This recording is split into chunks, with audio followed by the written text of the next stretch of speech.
A young woman perched on a sun-bleached boulder, gripping her torn dress with white knuckles, and told the stranger to take whatever he wanted from her. The wind swept through the brittle grass in slow, hushed waves, as though the earth itself recoiled from the words she had just spoken. Her voice carried nothing, no fear, no fight, just the hollow flatness of someone who had been broken down one night at a time, by one man after another who never once asked.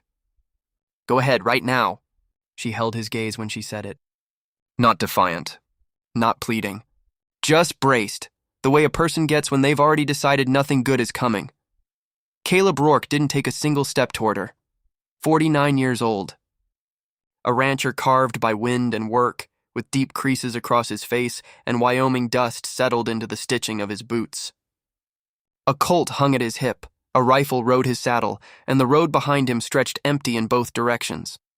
From a distance, a man like that looked like every other man on every other lonely stretch of land. Horse, gun, no witnesses, but he hadn't come for her.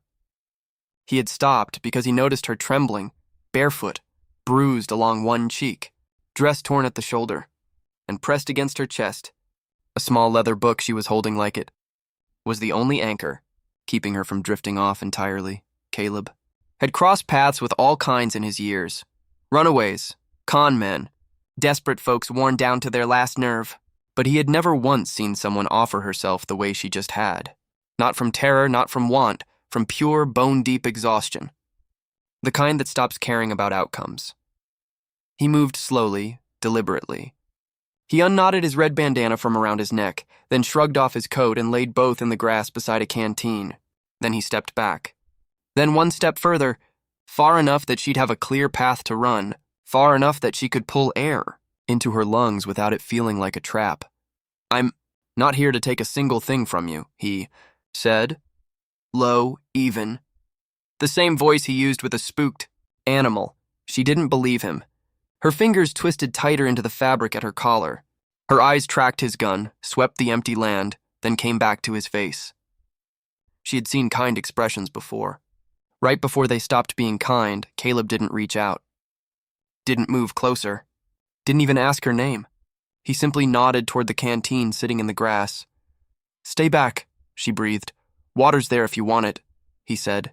Then quieter. "There's a ranch a few miles west. Food. A room with a door that locks from the inside." That last part settled into the air between them like something neither of them quite knew what to do with. A door that locked. From the inside, she blinked just once. Like some small, forgotten part of her had heard those words and didn't know how to process them. Why? Her voice cracked on that single syllable, not breaking down, just fracturing at the edge. The way something does right before it remembers it isn't entirely gone. Caleb looked at her. Not at the torn dress. Not at her bare feet, but at the way she clutched that little leather book against her like it mattered more than her own safety. He didn't answer right away. Because the honest answer wasn't a clean one. Out on that empty stretch of Wyoming plains in the summer of 1887, nothing decent ever arrived without dragging something complicated behind it. The real question wasn't just why he had stopped. The real question was this. If walking her to that ranch meant riding straight into a storm, men with guns, men with badges, men who settled scores without blinking, would he still do it? Or would he leave her on that rock, in the place she had already decided she deserved? The ride across the open land stayed quiet. She sat rigid in the saddle, hands gripping the reins like she expected the horse to turn on her the moment she let her guard down. Caleb walked beside her, one hand resting on the lead rope, the other hanging loose at his side. He didn't look up at her often. Didn't try to fill the silence with words she hadn't asked for. Didn't press her for anything. That restraint did more for her than any sentence could have. Slowly, almost without her seeming to notice, her breathing evened out. Not calm, not yet, but no longer panicked. That was enough for now. She had reached for the canteen back on that rock eventually. Slow and suspicious, like she was waiting for the ground beneath it to give way. When she finally drank, she drank like someone who had forgotten what it felt like to have something simply given. Water ran down her chin and soaked into the torn fabric she kept trying to hold together. And Caleb had looked away while she did it, not out of discomfort, out of respect. When she finished, she had kept the canteen in her lap. And then her eyes had drifted back down to that small leather book, fingers pressing into its cover like a reflex. Caleb noticed. He said nothing, but he remembered it. People don't haul something like that through hell because it's ordinary. And men don't chase something like that across open country because they've let it go. Name's Caleb, he had offered after a while. Silence.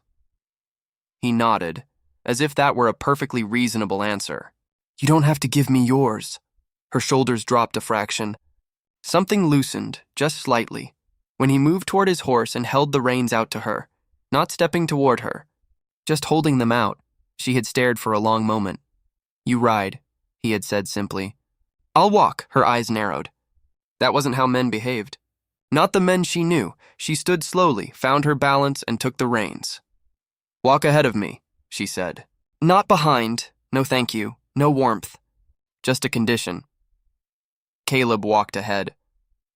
They arrived at the ranch as the afternoon light went amber and long. Small place, weathered house, aging barn, fencing that had endured its share of hard winters. The kind of property built by a man who wasn't trying to impress anyone, just trying to last. Caleb stopped at the gate and stepped aside.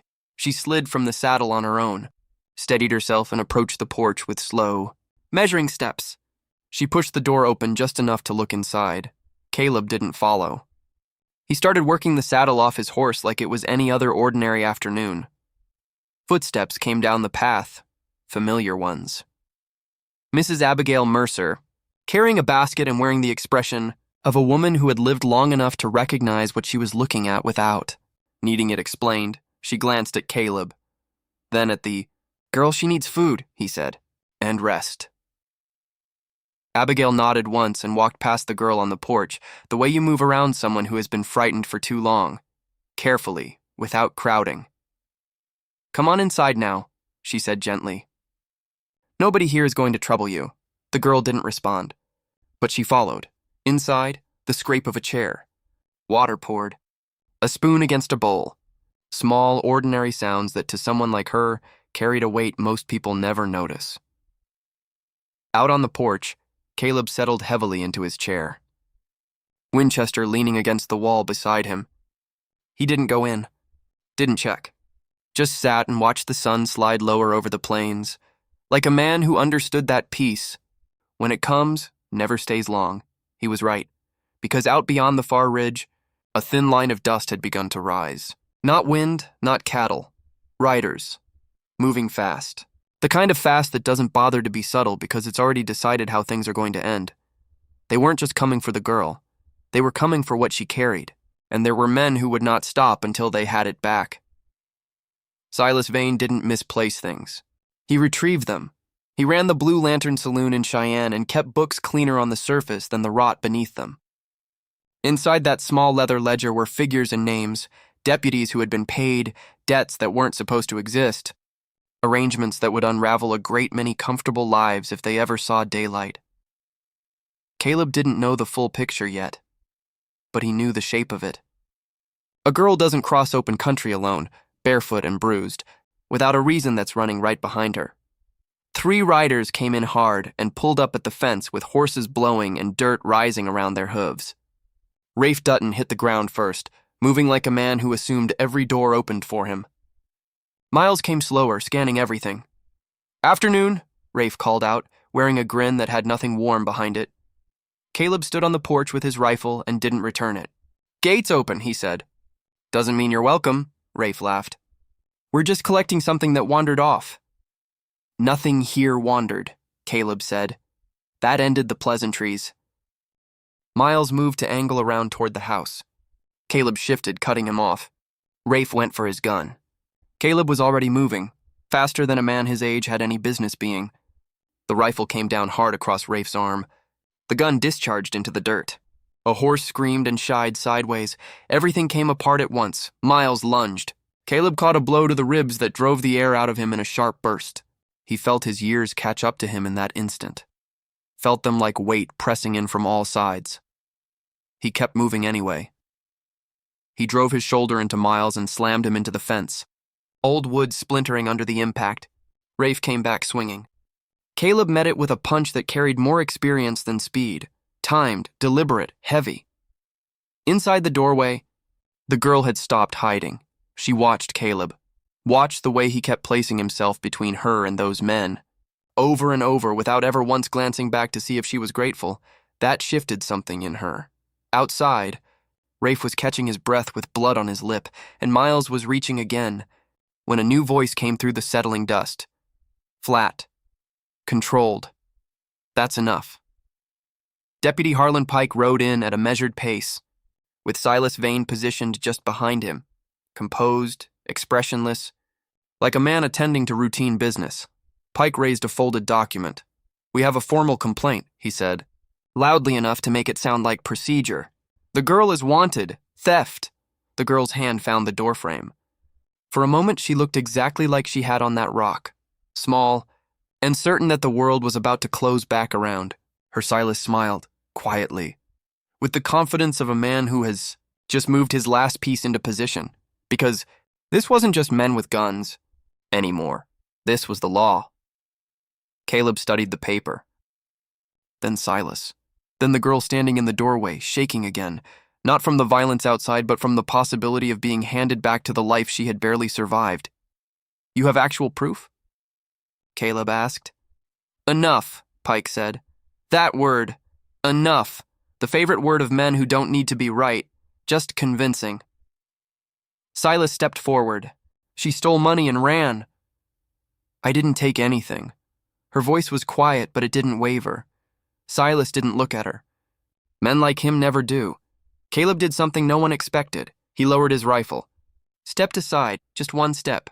Enough to signal he wasn't going to turn this into a bloodbath. Not enough to hand her over. "Then we ride to Laramie," he said. "We put it in front of someone who hasn't already been paid to see it one way." The edge of Silas's smile disappeared.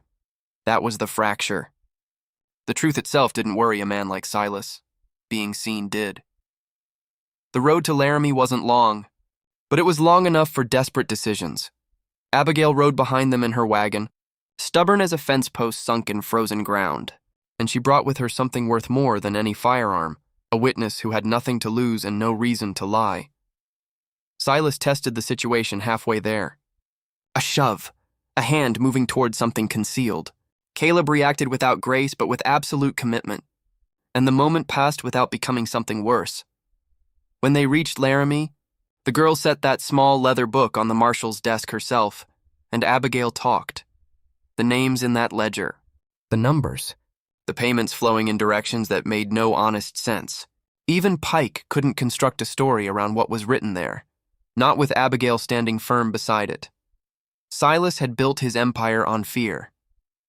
And fear is a foundation that crumbles the moment one person decides to stop moving and simply say no more. He didn't run. He had nowhere left to go. The girl didn't celebrate when it was over. Didn't weep. She simply stood in the middle of that room and breathed in and out, like someone relearning how. Caleb didn't put a hand on her shoulder. Didn't offer a speech. He tipped his hat and let the quiet do what quiet does best. Some things don't heal because someone explains them. They heal because daylight comes, and someone nearby doesn't rush you through it. Months later, when the plains had cooled and the light turned softer, she stood beside him at the fence line. Not because circumstance had placed her there. Because she had chosen to be, and that's where the real change lives. Not in the dramatic moment, not in the confrontation or the rescue, but in the quiet afterward. In the choosing. What most people miss about stories like this is that it was never about saving someone. It was about giving a person enough room, enough safety, enough time to save themselves. The stories that stay with you aren't about who drew first. They're about who decided not to. So I'll leave you with the same question. If you had been standing there that day, if those riders were coming and the law was compromised and it was going to cost you, would you have walked her home anyway?